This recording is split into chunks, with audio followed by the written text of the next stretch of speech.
Hello मेरे प्यारे साथियों, कैसे हैं आप लोग। स्वागत है आप सभी का आज के इस वीडियो में। 21 फरवरी का दिन आप सभी को अच्छे से याद है। इस मॉडल पेपर को भी अच्छे से याद कर लीजिए, क्योंकि यहाँ से क्वेश्चन आपके पेपर में ज़रूर आएंगे। हूबहू पेपर ऐसे ही देखने को मिलेगा। और एक बार पेपर पैटर्न आप यहाँ पे देख लीजिए। 5 खंड आपको देखने को मिलेगा और 5 खंड में जो है आपके 5 टाइप के प्रश्न होंगे। जैसे आपका 10 बहुविकल्पीय क्वेश्चन होगा, 5 अति लघु होगा, 6 लघु उत्तरीय होगा और जो है आपका 3 लॉन्ग क्वेश्चन होगा, 10 ऐतिहासिक तिथियां डेट पूछा जाएगा और 5 मानचित्र संबंधी प्रश्न रहेगा। सब कुछ अच्छे से आपको जो है समझाएंगे। पहले बहुविकल्पीय क्वेश्चन की शुरुआत करते हैं। पहला क्वेश्चन है कि निम्नलिखित में से जो है किसने समुद्रगुप्त की प्रयाग प्रशस्ति लिखी थी। तो इसमें ऊपर जो लिखा गया हरिसेन, यही आपका राइट आंसर हो जाएगा। नीचे पढ़ने की जरूरत ही नहीं है। क्वेश्चन अगला है कि सहायक संधि का संबंध जो है वो किससे है। तो इसमें सही जवाब का हो जाएगा लॉर्ड बेलेंजली से, इसमें राइट आंसर हो जाएगा। अगला क्वेश्चन है बंगाल में अस्थाई बंदोबस्त कब लागू किया गया था। तो इसमें आपका राइट आंसर हो जाएगा 1793 में, इसमें आपका करेक्ट आंसर रहेगा। क्वेश्चन नंबर अगला है कि खिलाफत आंदोलन का नेतृत्व किसने किया था। तो खिलाफत आंदोलन का नेतृत्व किया था मोहम्मद अली और शौकत अली दोनों भाइयों ने। क्वेश्चन नंबर नेक्स्ट है जलियांवाला बाग हत्याकांड कब हुआ था। तो 13 अप्रैल 1919 को जलियांवाला बाग हत्याकांड हुआ था। ठीक है, आगे यहाँ पे क्वेश्चन नंबर 6वां देखिए, करो या मरो का नारा किसने दिया था। तो आप सभी को पता हुआ करो या मरो का नारा जो है महात्मा गांधी जी ने दिया था भारत छोड़ो आंदोलन में। क्वेश्चन नंबर नेक्स्ट है चौरी चौरा हत्याकांड कब हुआ था। तो चौरी चौरा हत्याकांड हुआ था 5 फरवरी 1922 को गोरखपुर में हुआ था। क्वेश्चन नंबर नेक्स्ट है कि द डिस्कवरी ऑफ इंडिया पुस्तक जो है किसने लिखा है। तो जवाब हो जाएगा इसमें आपका पंडित जवाहरलाल नेहरू ने द डिस्कवरी ऑफ इंडिया पुस्तक लिखे हैं। अगला है मोइनुद्दीन चिश्ती का दरगाह कहाँ स्थित है। मानचित्र में ऐसा क्वेश्चन भी आता है देखने के लिए कि जो है मोइनुद्दीन चिश्ती का दरगाह कहाँ पे है। तो जवाब इसमें हो जाएगा आपका अजमेर इस्मा जो है आपका राइट आंसर हो जाएगा। क्वेश्चन नंबर 10वां आपके सामने है, कह रहा है कि निम्नलिखित में से कौन सा एक महावीर का मूल नाम था। तो महावीर का मूल नाम था वर्धमान। ठीक है, इसमें आपका पहला वाला करेक्ट आंसर हो जाएगा। तो ये 10 बहुविकल्पीय क्वेश्चन हो गए। बात करते हैं 10 अतिलघुत्तरीय प्रश्न की। दोस्तों ये 5 इंपॉर्टेंट क्वेश्चन है, क्या पता यहाँ से क्वेश्चन आपके पेपर में आ ही जाए। तो कैसे आंसर लिखेंगे, आइए फटाफट इसको देख लेते हैं। तो यहाँ पे सबसे पहले आपसे पूछा जाएगा स्तूप से आप क्या समझते हैं। उसमें लिखेंगे स्तूप बौद्ध धर्म से संबंधित एक गोलाकार संरचना होती थी और इसमें बुद्ध या फिर बौद्ध धर्म से जुड़ी महापुरुषों के अवशेष के प्रतीक रखे जाते थे। जैसे भारत में प्रसिद्ध स्तूप हैं, सांची का स्तूप है, अमरावती का स्तूप है, सारनाथ का स्तूप है। ठीक है, स्तूप जो है कुछ इस प्रकार से होते थे, ऐसे प्रकार से गुंबद का नुमा आकृति ऊपर बनाई जाती थी। इसके ऊपर यहाँ पे कुछ प्रकार से बनाया जाता था, यहाँ पे द्वार होता था, इसी को स्तूप कहा जाता है। ठीक है, अगला क्वेश्चन है कि इंडिका की रचना किसने की थी। तो इंडिका की रचना मेगास्थनीज ने की थी, इंडिका की रचना। ठीक है, वह सेल्यूकस निकोटर का राजदूत था। आगे इसमें है नेक्स्ट, साइमन कमीशन भारत कब आया था। तो एक लाइन में आंसर देना है 1928 में 1928 में साइमन कमीशन भारत आया था। और जब ये आया था तो ये काला कानून की तरह था, काम किया था और इसीलिए जो है इसे साइमन गो बैक के नारे लगाए गए थे। अगला क्वेश्चन यहाँ पे विजयनगर साम्राज्य के संस्थापक कौन थे। तो विजयनगर साम्राज्य के संस्थापक यहाँ पे हरिहर और बुक्का थे, दोनों सगे भाई थे 1336 में। ठीक है, यहाँ पे ध्यान रखेंगे 13 जो है कमर 36 का है, 13 कमर कितने का है 36 का है और हरिहर और बुक्का इसके दोनों भाई हैं। तो मान लीजिए हरिहर अपने भाई से करा बुक्का से करा कि भाई 13 कमर 36 का है, तो 1336 से ध्यान रखेंगे। ठीक है, बहुत अच्छा है, डेट मानचित्र में आता है और आपके ऐतिहासिक तिथियां हैं वहां से भी पूछा जाता है। ठीक है, इसको ध्यान रखेंगे। अगला है शिवाजी के अधीन अष्टप्रधान व्यवस्था क्या थी। तो शिवाजी के अधीन अष्टप्रधान मतलब 8 प्रधान कुछ व्यवस्था थी, उसके बारे में आपको लिखना है। अष्टप्रधान शिवाजी की प्रशासनिक प्रणाली थी जिसमें 8 मुख्यमंत्री होते थे, प्रत्येक मंत्री को विशिष्ट कार्य दिया गया था। तो अगर आप इतना भी लिख देंगे तब भी आपका काम हो जाएगा। ठीक है, यहाँ पे देख लेते हैं 8 कौन थे। तो यहाँ पे देखिए लिखा गया है पेशवा होता था जिसे हम प्रधानमंत्री कहते हैं, आमत होता था जो वित्त मंत्री होते हैं, मंत्री होते थे जो राजा के निजी सचिव हुआ करते थे, विदेश मंत्री सुमंत कहलाते थे और राजकीय पत्राचार जो होते थे वो सचिव कहलाते थे, धार्मिक मामलों के मंत्री जो होते थे वो पंडित राव कहलाते थे, सेना प्रमुख जो होता सेनापति कहलाता था और न्यायाधीश जो होता था वो न्याय का प्रमुख जो है कहलाता था। ठीक है, इस प्रकार से आप इसको लिख सकते हैं अगर ये 4 नंबर में पूछेगा तो, या 5 नंबर में। ठीक है, नहीं तो इसको लिखने की जरूरत नहीं है। आगे यहाँ पे क्वेश्चन नंबर अब आता है यहाँ पे खंड गा, जिसमें लघु उत्तरीय प्रश्न आपसे पूछा जाएगा। 5 अंक आपको यहाँ से मिलेगा। कुछ इस प्रकार से प्रश्न आपको देखने को मिलेंगे, जैसे कि भक्ति आंदोलन के 2 प्रमुख परंपराओं में से कौन थे उसके बारे में, कबीर के जीवन और शिक्षा के बारे में पूछा जा सकता है, खिलाफत आंदोलन, गुरु नानक की शिक्षा के बारे में, संथाल ब्रिटिश शासन खिलाफ विद्रोह, दंडी मार्च, ऐसा क्वेश्चन आपको देखने को मिलेगा। तो फटाफट आइए इसका आंसर देख लेते हैं। आइए एक एक करके आंसर आसान शब्दों से समझने का प्रयास करते हैं। क्वेश्चन है कि भक्ति आंदोलन के 2 प्रमुख परंपराएं कौन सी थी, यानी वर्ग कौन कौन से थे। तो यहाँ पे है पहला निर्गुण और दूसरा है सगुण परंपरा। तो इसके बारे में थोड़ा थोड़ा लिख देंगे। निर्गुण परंपरा में लिखेंगे इसमें भक्ति को ईश्वर का निराकार जो है या फिर निर्गुण रूप माना गया है या स्वीकार किया गया है। कहने का मतलब है कि निर्गुण परंपरा के लोग मानते हैं कि ईश्वर का कोई आकार नहीं है, सिंपल, ठीक है। इसके प्रमुख संत कौन कौन से थे, तो यहाँ पे कबीर, गुरु नानक, दादू दयाल, रैदास, ये सब इनके जो है संत हो जाएंगे, ठीक है। आगे यहाँ पे अगर सगुण की बात करें तो इसमें ईश्वर को जो है साकार रूप माना गया है, यानी कोई आकार माना गया है। इसमें पूजा की गई है जैसे राम कृष्ण आदि की, ठीक है। और इसके प्रमुख जो संत हैं तुलसीदास, सूरदास, मीराबाई, चैतन्य महाप्रभु, ये सब जो है इनके संत हो जाएंगे। अगला यहाँ पे क्वेश्चन है कि कबीर के जीवन और शिक्षाओं से आप क्या समझते हैं। तो कबीरदास के बारे में आपने हिंदी में पढ़ा होगा। तो संत कबीर का जन्म 15वीं शताब्दी में हुआ था। वे समाज सुधारक और निर्गुण भक्ति धारा के संत थे। और उनकी क्या शिक्षाएं थी, तो शिक्षा आप ले सकते हैं ईश्वर एक है। कबीरदास जी मानते थे कि ईश्वर एक है। इन्होंने हिंदू मुस्लिम के भेदभाव को नकारा है। गुरु की महत्ता को इन्होंने स्वीकार किया है कि गुरु सबसे ऊंचा स्थान होता है उसका। और सादगी और नैतिकता, मतलब ये है कि इसमें उन्होंने सच्चाई, प्रेम, करुणा और अहिंसा पर बल दिया है, ठीक है। नेक्स्ट है रूढ़िवादी को विरोध किया है, मूर्ति पूजा, जातिवाद, धर्म पाखंड, इन सबका इन्होंने क्या किया, विरोध किया है, ठीक है। सिंपल शिक्षा है, आसानी से लिख सकते हैं। इसके बाद यहाँ पे है खिलाफत आंदोलन। खिलाफत जो आंदोलन है ये 1920 से लेकर 1924 तक चलता है। इसमें 2 भाई थे, मोहम्मद अली और शौकत अली। इन्होंने शुरुआत की थी खिलाफत आंदोलन की। इसमें हुआ क्या था कि ये चलने वाला खिलाफत आंदोलन एक मुस्लिम आंदोलन था जिसका उद्देश्य तुर्की के खलीफा के ब्रिटिश शासन से बचाना था। इसके नेता मोहम्मद अली और शौकत अली थे। महात्मा गांधी ने इसे असहयोग आंदोलन से जोड़ा था, जिससे हिंदू मुस्लिम एकता को जो है बल मिला या मजबूत हुई। लेकिन 1924 में जब तुर्की के खलीफा की पद समाप्त हो गई या सत्ता समाप्त हो गई, तब यह आंदोलन भी धीरे धीरे समाप्त हो गया, ठीक है। अगला प्रश्न यहाँ पे कि गुरु नानक देव की प्रमुख शिक्षाएं जो थी वो कौन कौन सी थी। यहाँ पे एक बात ध्यान रखेंगे, जो अभी आपने कबीरदास की जो शिक्षा है वो पढ़ा है आपने, तो वो देखिए शिक्षा और गुरु नानक की शिक्षा लगभग मैच खाती है। तो दोनों मिलाकर भी आप लिख सकते हैं या दोनों में से कोई एक लिख सकते हैं, तब भी आपका सही होगा, ठीक है। एक लाइन पहले आप ये देख लीजिए कि गुरु नानक देव जी जो है वो सिख धर्म के संस्थापक थे। ये बहुविकल्पीय में अति लघु में पूछा जा सकता है, ठीक है। यहाँ पे उनकी शिक्षा के बारे में ही डालेंगे और लिखेंगे ईश्वर में विश्वास करना या एक ईश्वर में विश्वास रखना, ये ऐसा मानते थे। सर्वधर्म समभाव, मतलब ये है हिंदू मुस्लिम में भेदभाव जो है इन्होंने स्वीकार नहीं किया है। अगला है नाम सिमरन, इसमें मतलब कि जो है सतनाम का जाप करना है, यानी हमें जो है ईश्वर का नाम जाप करना है, ठीक है, उसे नाम सिमरन कहते हैं। अगला है कर्म का महत्व, इन्होंने कहा है वे निष्कासन जो है निष्काम सेवा, ईमानदारी से मेहनत करना, ये जो है इस पर जोर देते थे, नहीं अपनी काम जो है ईमानदारी से करना है, ठीक है। यहाँ पे लंगर प्रथा चलती थी। उन्होंने समानता के लिए सामूहिक भोजन की परंपरा की, ताकि वहाँ पे किसी भी धर्म के लिए किसी भी जाति के लोग आके भोजन कर सके एक साथ में, ठीक है। आगे इसके बाद यहाँ पे देखिए अगला क्वेश्चन है संथालों ने ब्रिटिश शासन खिलाफ विद्रोह क्यों किया था। तो संथालों ने क्यों किया था विद्रोह, तो यहाँ पे देखिए संथाल विद्रोह 1855 में हुआ था। यहाँ से क्वेश्चन बन जाएगा कि 1855 में विद्रोह किसका हुआ था। जवाब होगा संथाल जनजाति का विद्रोह हुआ था, जिसका नेतृत्व सिद्धू और कान्हू ने किया था। ये भी क्वेश्चन बन सकता है कि संथाल के विद्रोह करने वाले 2 नेताओं का नाम बताइए, तो सिद्धू और कान्हू हो जाएंगे। इसका प्रमुख कारण ब्रिटिश शासन की शोषणकारी नीतियां थी। जो ब्रिटिश शासन थी वो शोषण कर रही थी संथाल जनजातियों का, इसी कारण जो है ये आंदोलन किया गया था या विद्रोह किया गया था। क्या पॉइंट था इसमें, क्या क्या लिख सकते हैं, क्या कारण था, तो यहाँ पे कारण में लिखेंगे जमींदारी व्यवस्था, पहला पॉइंट।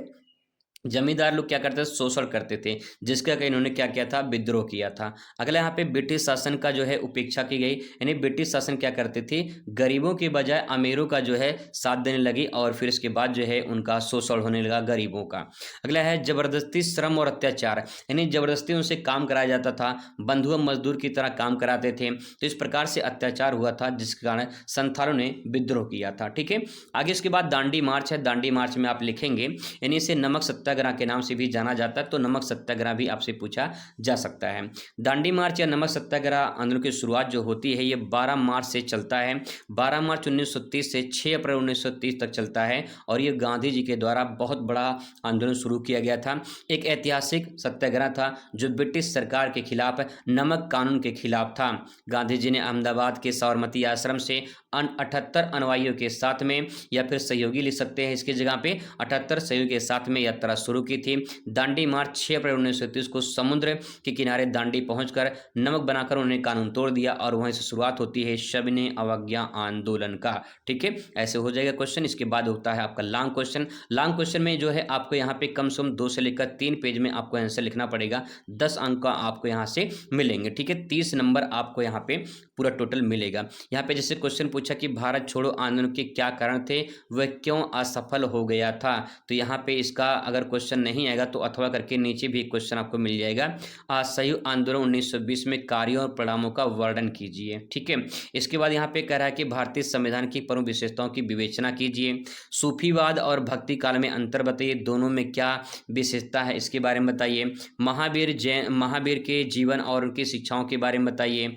विजयनगर साम्राज्य के सामाजिक और सांस्कृतिक में जो है राजनीति पर प्रकाश डालिए। तो इसमें से कुछ क्वेश्चन कर चुके हैं, आप पढ़ चुके हैं पिछली वीडियो में, इसको देख सकते हैं। एक बार फटाफट आइए रिवीजन कर लेते हैं, फास्ट रिवीजन करेंगे। यहाँ पे भारत छोड़ो आंदोलन के कारण क्यों सफल हुआ और जो उसका कारण क्या था, तो भारत छोड़ो आंदोलन 1942 द्वितीय विश्व युद्ध के दौरान जो है ये ब्रिटिश के खिलाफ शुरू किया गया सबसे बड़ा जन आंदोलन माना जाता है।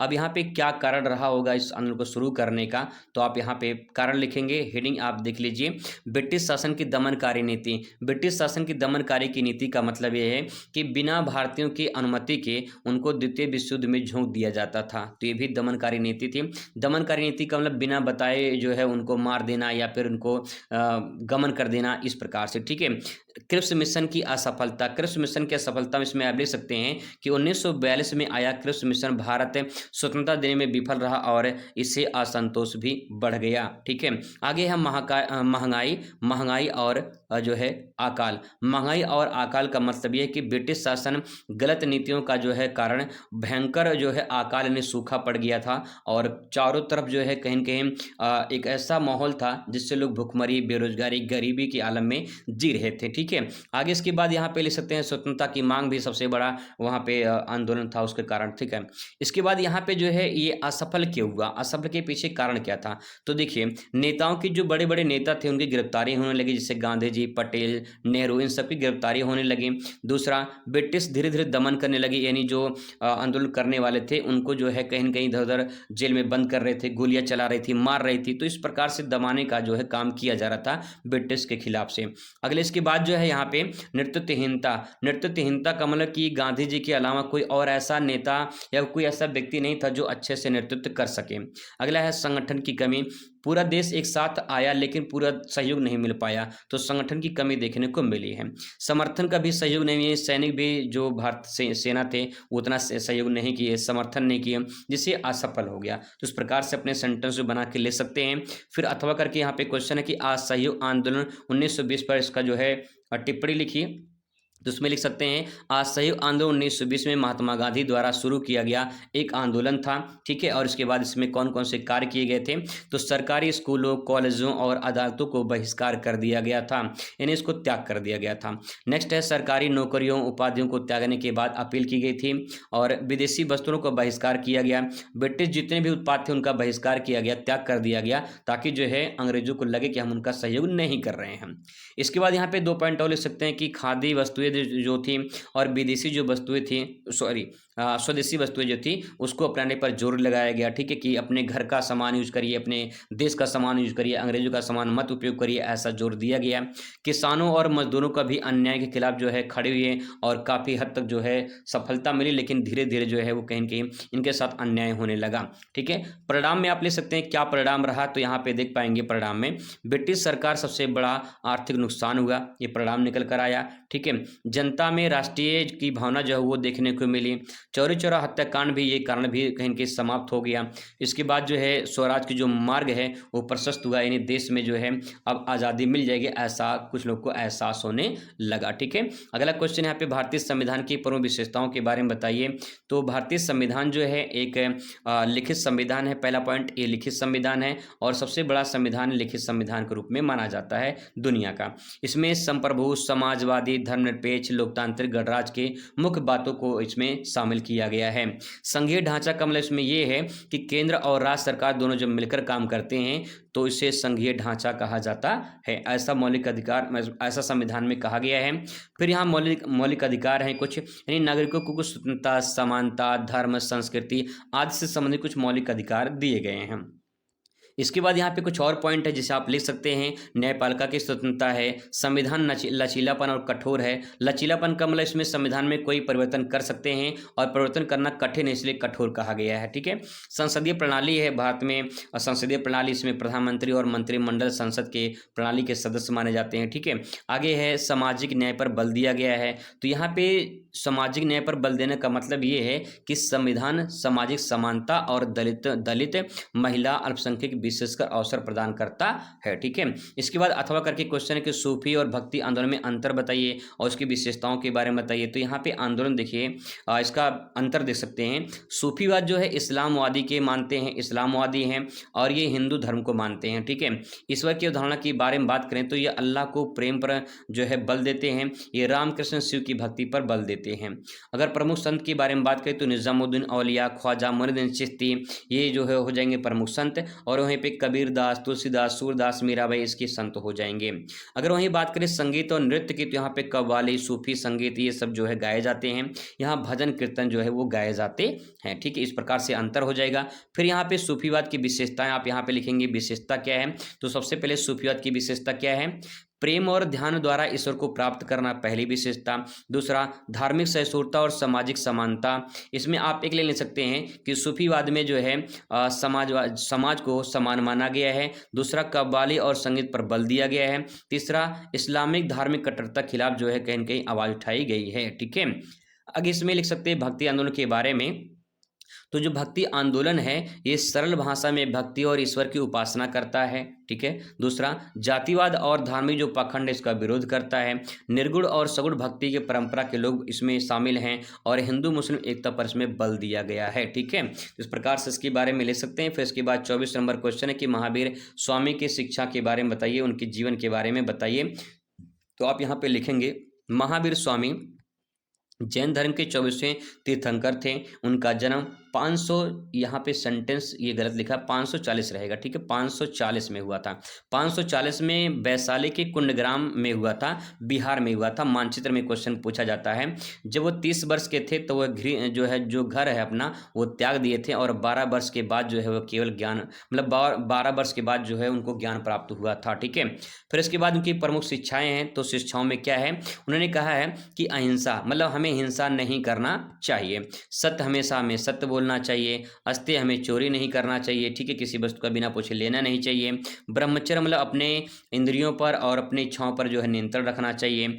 अपरिहार्य यानी त्याग, यानी संपत्ति जो है आवश्यकता से ज़्यादा जो हमें संपत्ति नहीं रखना चाहिए। ये प्रमुख शिक्षाएं इसमें दी गई हैं। इसके बाद यहाँ पे जो है अथवा करके क्वेश्चन जैसे कि आपसे पूछा जा सकता है, विजयनगर साम्राज्य की सामाजिक और सांस्कृतिक राजनीतिक स्थिति पर जो है प्रकाश डालिए। तो 1336 में विजयनगर साम्राज्य की स्थापना हुई थी। हरिहर और बुक्का ने इसका जो है स्थापना की थी। तो वहाँ पे सामाजिक स्थिति कैसी थी? जो जाति प्रथा है वो प्रचलित थी। स्त्रियों की शिक्षा जो है, यानी स्त्रियों की जो शिक्षा थी वो अच्छी थी, और वहाँ पे स्त्रियों जो स्थिति थी वो भी अच्छी थी, ठीक है। मंदिर और धार्मिक स्थानों को समाज जीवन का केंद्र बनाया गया था, ताकि वहाँ पे जाएं, अपना जो धर्म है उसके बारे में अपना प्रचार प्रसार करें, उसके बारे में समझें, ठीक है। आगे है सांस्कृतिक स्थिति। इसमें वास्तुकला, संगीत, नृत्य, तेलुगु, कन्नड़ आदि भाषाओं का भी बढ़ावा मिला है, इसके बारे में लिख सकते हैं। फिर राजनीतिक स्थिति में लिख सकते हैं कि राजा सर्वोच्च हुआ करता था, सामंत उसके अधीन हुआ करते थे, यानी सामंत में जो समाज के लोग थे। सेना संगठित थी, उसमें घुड़सवार, तोपखाना जो है, हाथी, ये सब शामिल थे। बाहरी आक्रमणों से बचाव के लिए मजबूत किले भी बनाए गए थे, ठीक है। परिणाम में क्या निकला? परिणाम में लिख सकते हैं कि विजयनगर साम्राज्य दक्षिण भारत की संस्कृति और हिंदू धर्म के संरक्षण में महत्वपूर्ण भूमिका निभाता रहा है, ठीक है। फिर इसके बाद यहाँ पे ऐतिहासिक तिथियां आता है। कुछ इस प्रकार से तिथि आपसे पूछा जाएगा, जैसे कि यहाँ पे उत्तर आप लिख पाएंगे। सबसे पहले यहाँ पे अपनी कॉपी में लिख लेंगे तिथि ऐसे करके, और उसके सामने लिख लेंगे यहाँ पे घटना, ठीक है। तब इसके बाद जो है एक एक करके आप लिखेंगे। जैसे 563 में क्या हुआ था? तो भगवान गौतम बुद्ध का जन्म हुआ था लुम्बिनी में, नेपाल में पड़ता है, ठीक है। अगला है 78 में क्या होता है? शक संवत की शुरुआत होती, इंपॉर्टेंट डेट है। शक संवत की शुरुआत होती, या फिर कनिष्क का राज्यारोहण हुआ था, ऐसा भी कह सकते हैं। 712 में क्या होता? मोहम्मद बिन कासिम ने सिंध पर आक्रमण किया था। 1540 में शेर शाह सूरी ने हुमायूं को पराजित कर दिया था, ठीक है। शेर शाह सूरी ने हुमायूं को पराजित कर दिया था। आगे इसके बाद जो है अगला पॉइंट इसमें है आपका 1336 हरिहर बुक्का ने विजयनगर साम्राज्य की स्थापना की थी। फिर 1540 जो है इसमें दोबारा सेंटेंस आ गया है, इसको देख लेते हैं एक बार, ठीक है। 1919 में जलियांवाला बाग हत्याकांड हुआ था, और फिर 1920 में महात्मा गांधी के नेतृत्व में असहयोग आंदोलन की शुरुआत की गई थी। 1950 में भारतीय संविधान लागू था, और 1930 में सविनय अवज्ञा सत्याग्रह की शुरुआत हुई, या नमक सत्याग्रह की शुरुआत हुई थी, ठीक है। इसके बाद यहाँ पे मानचित्र वाले प्रश्न आते हैं, जैसे इस प्रकार से क्वेश्चन आपको देखने को मिलेंगे। तो इसका उत्तर देखिए यहाँ पे मिल जाएगा आपको। जैसे पहला है यहाँ पे सांची का स्तूप, तो मौर्य शासक के जो है पूछा गया कि जो है पहला वाला, मौर्य शासक के अशोक का स्तूप का जो निर्माण है वो करवाया था कहाँ पे? अशोक का जो है उन्होंने निर्माण करा था सांची में, तो ये पड़ता है मध्य प्रदेश में। अब इसको आपको मानचित्र में भरना है, तो सांची जो है मानचित्र में इस प्रकार से मानचित्र आपको मिलेगा, बोर्ड वाला मानचित्र, और यहाँ पे मध्य में है मध्य प्रदेश, तो आप यहाँ पे ऐसे बना दे के यहाँ पे लिखेंगे सांची, ठीक है। क्वेश्चन नंबर फर्स्ट है, यहाँ पे फर्स्ट इस प्रकार से लिख देंगे, आपका काम हो जाएगा, ठीक है। ऐसे कर देना है। आगे इसमें है क्वेश्चन नंबर, कह रहा है कि 1928 में साइमन कमीशन का विरोध करते समय पुलिस में लाठीचार्ज जो है हुआ था, उसमें लाला लाजपत राय गंभीर रूप से घायल हो गए थे और उनकी मृत्यु हो गई थी। तो लाहौर में हुआ था ये, ठीक है। लाहौर कहाँ पड़ता है? पाकिस्तान में। तो यहाँ पे आप देख पाएंगे ये जो टर्निंग पॉइंट है इसको ध्यान रखेंगे, और इसी के जस्ट ऊपर यहीं पे आप लाहौर यहाँ पे लिख देंगे। लाहौर पड़ता है पाकिस्तान में। क्वेश्चन नंबर 2 है, 2 आप यहाँ पे इस प्रकार से लिख देंगे, ठीक है। इसके बाद यहाँ पे अगला क्वेश्चन है, चौथा नंबर क्वेश्चन है, महात्मा गांधी ने 12 मार्च 1930 को साबरमती आश्रम से यात्रा शुरू की थी। तो दांडी मार्च में जो है नमक बनाकर उन्हें कानून खत्म कर दिया था। तो दांडी में जो है उन्होंने नमक बनाया था। तो दांडी यहाँ पे आपका गुजरात में पड़ता है, ये गुजरात है। तो यहाँ पे आप यहाँ पे साइड में दांडी है, तो आप यहाँ पे इस प्रकार से दांडी लिख देंगे, ठीक है। क्वेश्चन नंबर आप जरूर डालेंगे ताकि जो है पता चले कि कौन सा क्वेश्चन आपने दिया है। फिर गंगा यमुना का संगम कहाँ पे हुआ था? तो इलाहाबाद में गंगा यमुना का संगम यानी प्रयागराज में। तो इस प्रकार से जो है प्रयागराज में आपको भरना है। तो यहाँ पे लगभग यहाँ पे आप भर देंगे, एमपी का बॉर्डर है प्रयागराज इलाहाबाद, ठीक है। इस प्रकार से भर देंगे, क्वेश्चन नंबर 5 हो जाएगा, ठीक है। तो दोस्तों इस पूरे पेपर को ऐसे सॉल्व करिएगा अच्छे तरीके से, भी क्वेश्चन छोड़कर मत आइएगा। अगर नहीं आता है तो कुछ बना कर जरूर लिखिएगा। आई होप आपको समझ में आया होगा। मिलते हैं इस वीडियो में। Thanks for watching, best of luck.